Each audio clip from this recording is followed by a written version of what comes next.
Hello दोस्तों, नमस्कार। SM किसी चैनल में मैं आप सब लोगों का दिल से बहुत बहुत स्वागत करता हूं। सो दोस्तों, आज के दिन वापस अगर देखा गया तो बाजार में अच्छी खासी गिरावट देखने को मिल गई, डिसेंट गिरावट देखने को मिल गई।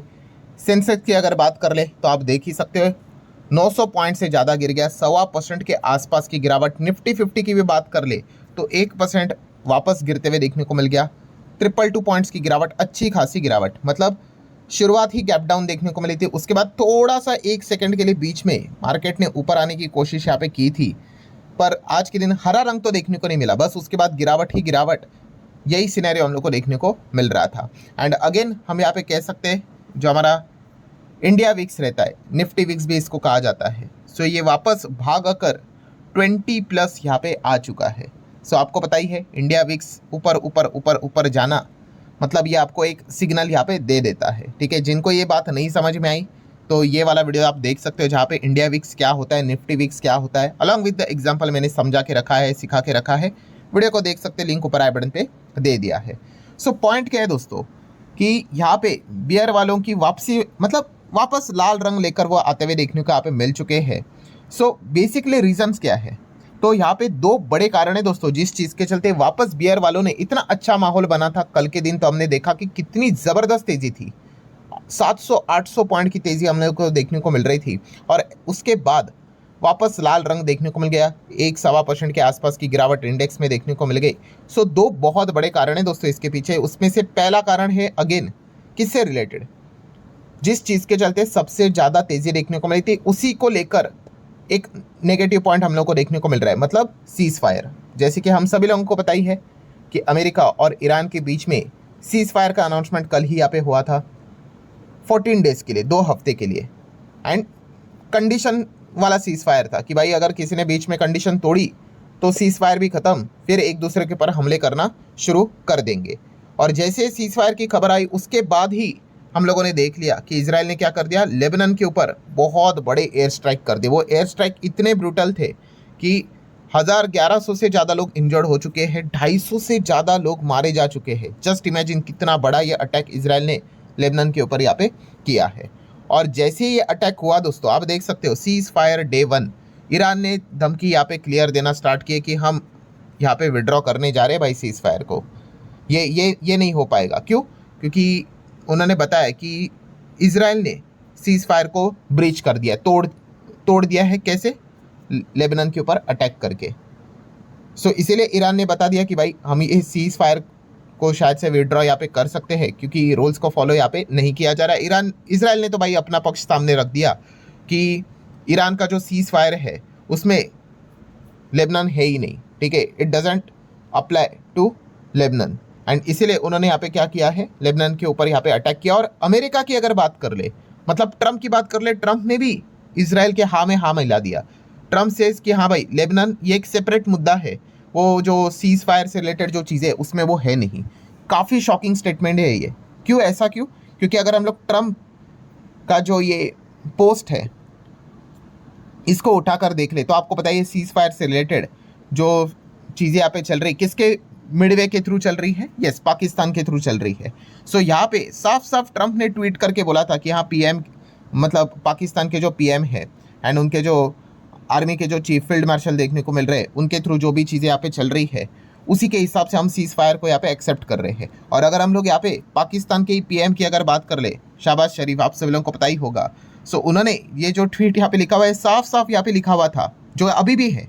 क्या उन्होंने बोला है कि सीज फायर यहाँ पे होगा इंक्लूडिंग लेबनान, मतलब लेबनान के ऊपर भी यहाँ पे अटैक यहाँ पे नहीं होना चाहिए, लिखा हुआ था।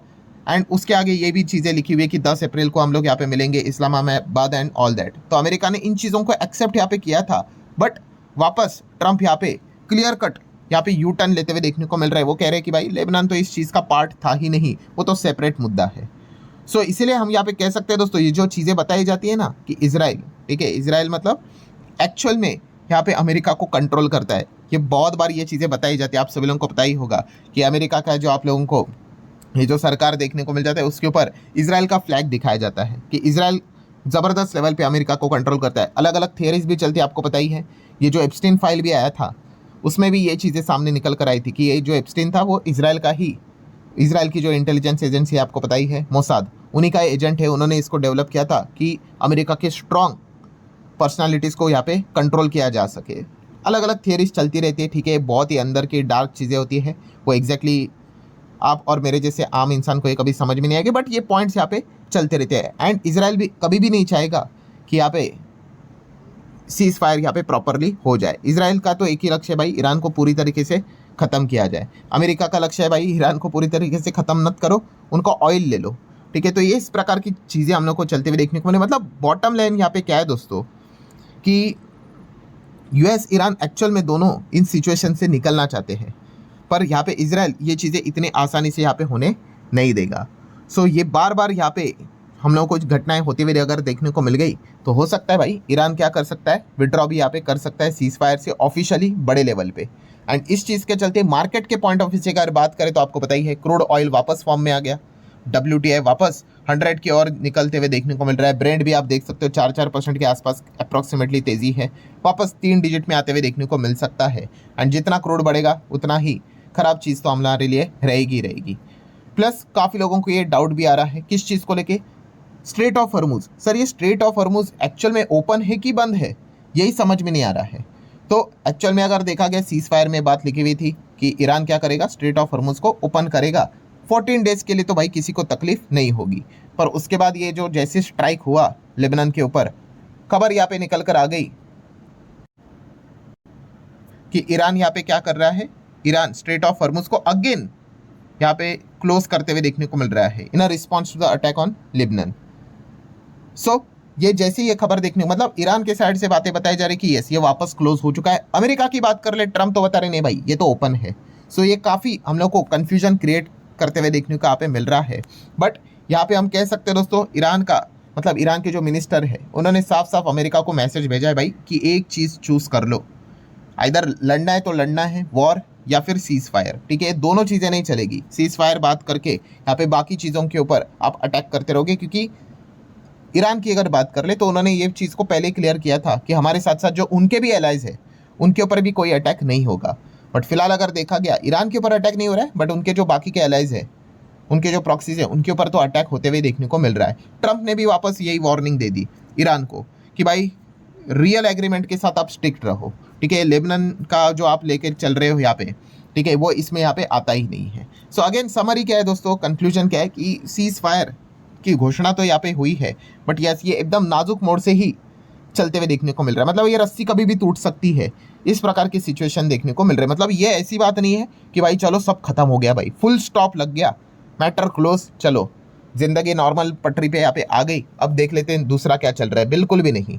मैंने कल भी आपको बताया था कि इतना सिंपल नहीं होता है। वॉर एक बार आप स्टार्ट कर लेते हो उसके बाद उसको क्लोज करना बहुत मुश्किल रहता है। इनफैक्ट अगर हम हमारे ऑपरेशन सिंदूर की भी बात करें, आपको पता ही होगा सीज फायर की घोषणा हुई थी, उसके बावजूद पाकिस्तान की ओर से फिर हम लोग को रात में ड्रोन्स आते हुए देखने को मिले थे अटैक करते हुए।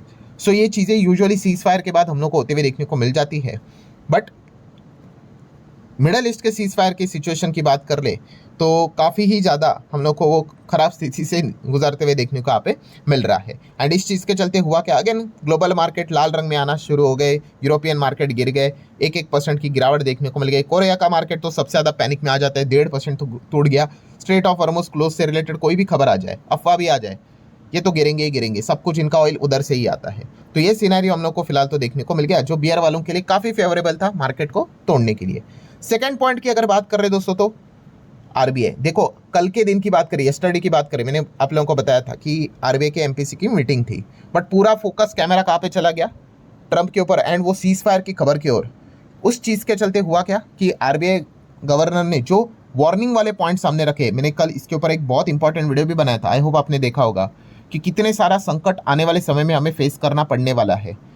सो इस चीज़ के चलते यहाँ पे एक्चुअल में अगर देखा गया तो बैंकिंग कंपनीज के ऊपर, स्टॉक्स के ऊपर प्रेशर बनना चाहिए था। बट कल का माहौल तो अलग ही था भाई, दिवाली थी बाजार में, आपको पता ही है, तो इसलिए वो चीज़ें रिफ्लेक्ट नहीं हुई। बट आज अगर हम देखें तो वो चीज़ें अच्छी तरीके से रिफ्लेक्ट हुई। ठीक है, प्रॉफिट बुकिंग होती है, बट बाकी सेक्टर्स देख लीजिए और खास करके बैंक्स देख लीजिए। निफ्टी बैंक 1.58 1.5% ज़्यादा टूट गया। Nifty financial services same almost 1.5% के आसपास डाउन। सेक्टरियल इंडाइसेस चेक करोगे भाई, फाइनेंशियल सर्विसेज 25 के हिसाब से अगर बात कर ले, ये भी 1.25% डाउन। सरकारी बैंक्स की बात कर ले, 1.27 नीचे, प्राइवेट बैंक 0.25% नीचे।